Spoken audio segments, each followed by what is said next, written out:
In episode 3, we discussed about the boy's journey to the river. First, he met a woodcutter, then he met a girl, and then he met a village boy. The village boy and our boy walked on together and began talking, and after some time, the village boy diverged along another path and our boy became alone. Then what happened? He missed the village boy. He could not be seen. His own home was also hidden from view by the side of the mountain. The river was not in sight either. He began to feel discouraged. He was sorry he had finished the bread. He might want it later. He was determined to see the river. He walked on along the hot, dusty, stony path, past mud huts and terraced fields, until there was no more fields or huts, only forest and sun and loneliness. Now there was no man or any sign of man's influence, only trees and rocks and bramble and flowers, only silence. The silence was impressive and a little frightening. It was different from the silence of a room or street. It was the silence of space, of the unknown, the silence of God. Then, as the boy rounded a sharp bend, the silence broke into sound, a sudden roaring sound, the sound of the river. Far down in the valley, the river tumbled over rocks. The boy gasped and began to run. He slipped and stumbled, but still he ran. Then he was ankle deep in the painfully cold mountain water, and the water was blue and white and wonderful. He missed the village boy. He could not be seen. His own home was also hidden from view by the side of the mountain.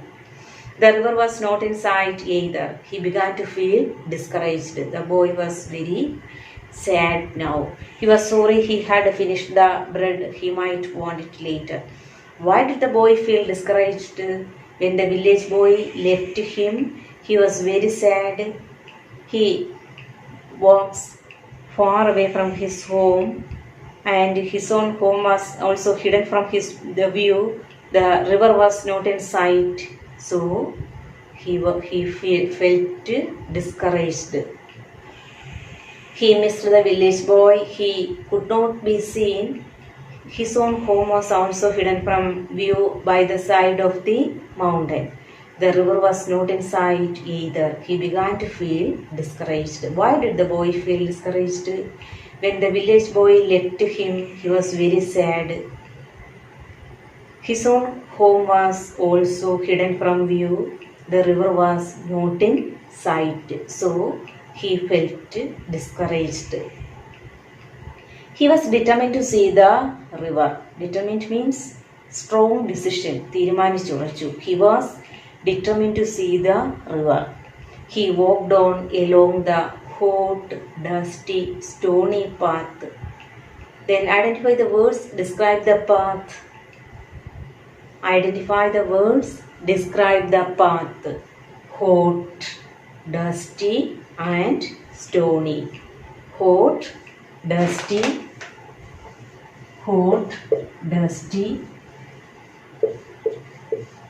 and stony. Past mud huts and terraced fields until there was no more fields or huts, only forest and sun and loneliness. Now there was no man or any sign of man's influence, only trees and rocks and bramble and flowers, only silence. Now there was no man or any sign of man's influence. Influence means swathina. Only trees and rocks and bramble. Bramble means idadorna mulchadigal. Bramble and flowers, only silence. The boy found the silence impressive and frightening. Why? There was no one around or any sign of man's influence. There was no one around. ചുറ്റിനും ആരുമില്ല. There was no one around or any sign of man's influence. Then, as the boy rounded a sharp bend, the silence broke into sound. As he passed a sharp bend, he heard a sound. Thus, that broke down the silence.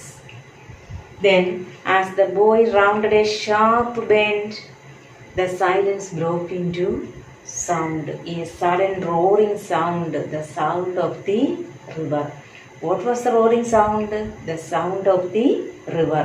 Roaring sound. What was the roaring sound here? The sound of the river. A sudden roaring sound, the sound of the river. What broke the silence of space? The roaring sound of the river. What broke the silence of space? The roaring sound of the river. Far down in the valley, the river tumbled over rocks. Tumbled means padikkuka. Far down in the valley, the river tumbled over the rocks. The boy gasped, കിതച്ചു, and began to run. Because he was very anxious to see the river, the boy gasped and began to run. He slipped and stumbled. Stumbled means തട്ടി വീഴുക. He slipped and stumbled, but still he ran.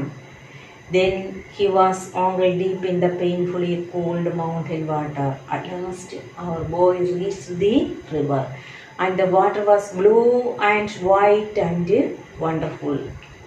Then here, the boy slipped and stumbled, but still he ran. Why? He was very happy to see the river, which he had only heard of.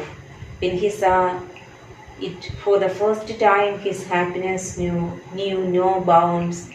In his excitement, though he slipped and stumbled, he still continued still ran. The boy slipped and stumbled, but still he ran. Why? He was very happy to see the river, which he had only heard of. When he saw it for the first time, his happiness knew no bounds. In his excitement, though he slipped and stumbled, he still ran.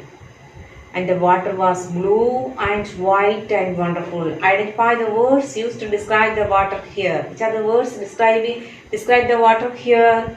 Blue, white and wonderful. Blue, white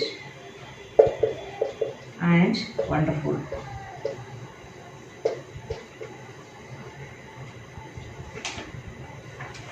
Identify the words used to describe the water. Blue, white and wonderful.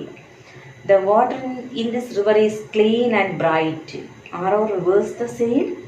If not, why?